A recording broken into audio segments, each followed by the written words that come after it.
नमस्कार दोस्तों, स्वागत है आपका टेक्नो डिफेंस अपडेट पे। तो दोस्तों, जैसा कि भारत एक लंबे समय से 110 किलो न्यूटन थ्रस्ट वाले इंजन को बनाने के लिए एक विदेशी पार्टनर की तलाश कर रहा था, जिससे हम तेजस MK2 TEDBF और साथ में जो हमारे आने वाले समय में MK फाइटर जेट होंगे, तो उनके लिए एक जॉइंट वेंचर के तहत एक हाई थ्रस्ट का जो इंजन है उसे बना सके। जिसके लिए हमने सबसे पहले Rolls Royce, GE, Pratt and Whitney और साथ में जो फ्रांस की सैफ्रॉन है, इनसे बातचीत शुरू की, जिसमें से जो GE और साथ में जो प्रैट एंड विटनी है वे भारत को IP राइट्स और साथ में जो टेक्नोलॉजी है वो देने को तैयार नहीं थे। तो इसके बाद भारत के पास केवल दो ऑप्शन मौजूद थे, जिसमें से एक तो फ्रांस की सैफ्रॉन थी और एक थी UK की रोल्स रॉयस। तो दोस्तों, लेकिन अब जो अपडेट निकल करके आई है उससे हो सकता है कि भारत जल्द ही जो फ्रांस की सैफ्रॉन है उनके साथ एक समझौता यहाँ पर साइन करे, जिससे कि हम अपने भविष्य के जो इंजन है उसको बना सके। आप स्क्रीन के ऊपर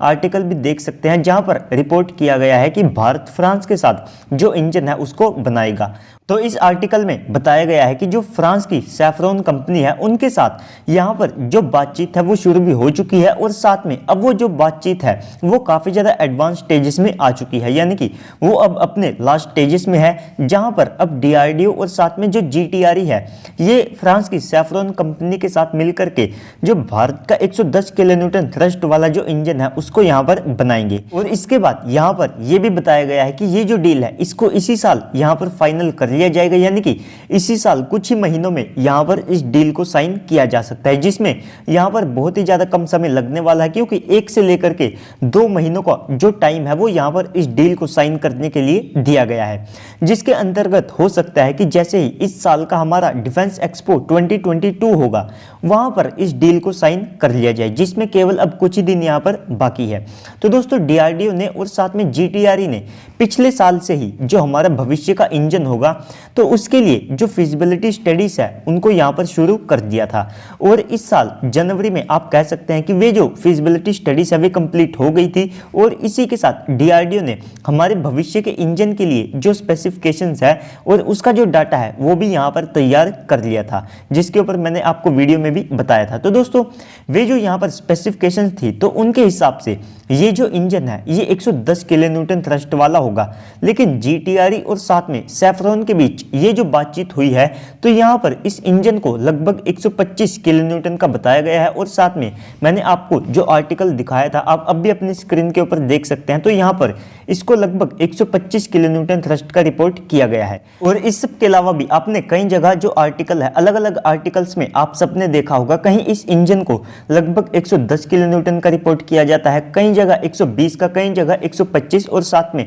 130 किलो न्यूटन थ्रस्ट तक का इस इंजन को रिपोर्ट किया जाता है। तो दोस्तों, ये एक्चुअल में कितने थ्रस्ट का होगा तो ये जो है ये डील साइन होने के बाद पता चलेगा। और लेकिन जो DRDO और साथ में GTRE ने जो फिजिबिलिटी स्टडीज में जो डाटा रखा है तो उसके हिसाब से ये 110 किलो न्यूटन थ्रस्ट का होगा। लेकिन इसी के साथ जनवरी के मंथ में जो एक वेबिनार हुआ था जहां पर हमारी DRDO और साथ में जो GTRE है ये यहाँ पर शामिल थे, तो उस समय एक 6 स्पिन ऑफ प्रोग्राम को यहाँ पर लॉन्च किया गया था, जिसके अंतर्गत लगभग 130 किलो न्यूटन का एक अपग्रेडेड इंजन बनाने का भी प्लान था। तो हो सकता है कि जो इसका नॉर्मल या फिर जो बेसिक वेरिएंट है वो यहाँ पर 110 किलो न्यूटन का हो, और बाद में जो अपग्रेडेड वेरिएंट है वो यहाँ पर 130 किलो न्यूटन थ्रस्ट का हो सकता है, जिसके कारण इसको अलग अलग यहाँ पर रिपोर्ट किया जाता है। जैसे कि अगर आप जनरल इलेक्ट्रिक्स के F414 इंजन को देखते हैं तो उसका जो मैक्सिमम थ्रस्ट है वो लगभग 98 किलो न्यूटन है, लेकिन इसी के साथ उसका एक और वेरिएंट आता है जिसे हम GE F414 400 के नाम से जानते हैं, जो कि लगभग 116 किलो न्यूटन थ्रस्ट के साथ आता है, जो कि इसके पिछले वेरिएंट से जाता है। तो हो सकता है कि ऐसे ही हमारा जो इंजन है वो भी यहाँ पर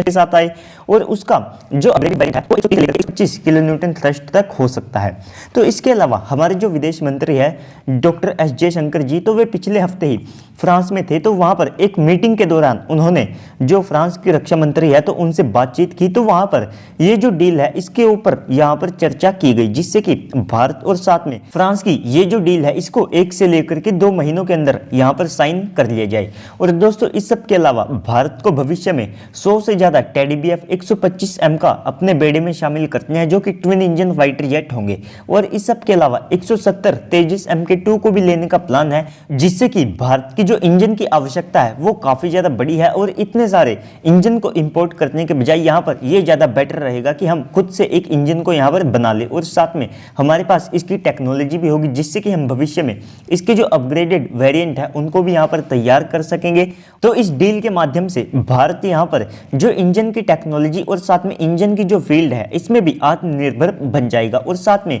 दुनिया में बहुत ही कम ऐसे देश हैं जो कि खुद से इंजन को बना सकते हैं, तो ऐसे में भारत इस एलिट क्लब में शामिल हो जाएगा। तो दोस्तों इसके बाद अगली अपडेट है भारत के तेजस के एक्सपोर्ट को लेकर के। तो देखिए दोस्तों, जैसा कि आप सबको पता है कि जो हमारा तेजस है वो मलेशिया की जो रॉयल मलेशियन एयरफोर्स है, तो उनका जो टेंडर है उसमें यहाँ पर पार्टिसिपेट कर रहा है। और साथ में जो मलेशिया है उन्होंने यहाँ पर तेजस में जो इजरायली सिस्टम है उनको लेने से मना कर दिया है, जो कि यहाँ पर कुछ भी नया नहीं है, क्योंकि यहाँ पर ये पहले से ही साफ था कि जो मलेशिया है वो यहाँ पर तेजस या फिर किसी भी दूसरे फाइटर जेट में जो इजराइल के सिस्टम है उनको यहाँ पर नहीं लेगा। लेकिन दोस्तों भारत ने यहाँ पर पहले से ही जो है अपनी प्लानिंग कर रखी थी, जिसके अंतर्गत हम यहाँ पर उनको जो उत्तम AES रडार है उसके साथ जो तेजस MK1A फाइटर जेट है उसको यहाँ पर ऑफर करेंगे। और साथ में भारत पहले यहाँ पर जो Israeli Elta ALM 2032 AES radar है उसका इस्तेमाल करता था, लेकिन अब हमारा खुद का जो उत्तम AES रडार है वो यहाँ पर तैयार हो चुका है।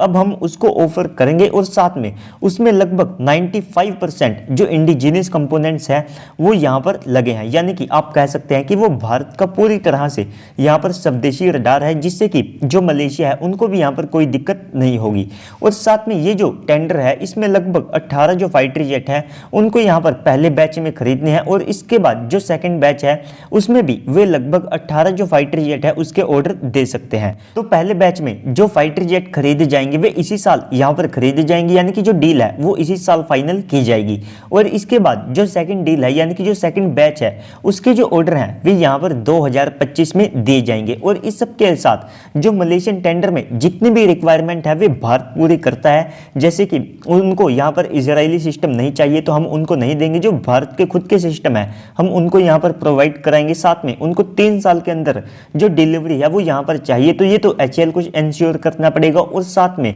वे पेमेंट यहाँ पर जो उनका पाम ऑयल है उनके माध्यम से करना चाहते हैं, जिसको केवल शायद से जो भारत ही है वही यहाँ पर एक्सेप्ट कर रहा है। इस सब के अलावा जो टर्की और साथ में साउथ कोरिया है वे इस सिस्टम को शायद से एक्सेप्ट ना करें, क्योंकि भारत की जो पाम ऑयल की आवश्यकता है वही यहाँ पर सबसे ज्यादा बड़ी है। और इसके अलावा रही बात वेपन पैकेज की, तो देखिए दोस्तों हम इसी साल जो अस्त्रा MK1 मिसाइल है उसका इंटीग्रेशन यहाँ पर तेजस में कर देंगे। और इस सब के अलावा भविष्य में जो रुद्रम मिसाइल है और साथ में अस्त्रा का Mark II वेरिएंट है उसको भी यहाँ पर इंटीग्रेट कर दिया जाएगा। और साथ में जो ब्रह्मोस NG है उसको भी तेजस से फायर किया जाएगा। तो दोस्तों यानी कि उनके पास ऑप्शन काफी ज्यादा बेटर है, और भारत के पास भी यहाँ पर इस ऑर्डर को लेने की एक खास जो अपॉर्चुनिटी है वो मौजूद है। तो दोस्तों इस सब के ऊपर आपको क्या लगता है कमेंट सेक्शन में बताइएगा। साथ में अगर आपको वीडियो अच्छी लगी है तो वीडियो को लाइक करके चैनल को भी सब्सक्राइब कर दीजिएगा। तो चलिए दोस्तों आज की इस वीडियो में इतना ही, मिलते हैं अगली वीडियो में, तब तक के लिए गुड बाय, जय हिंद।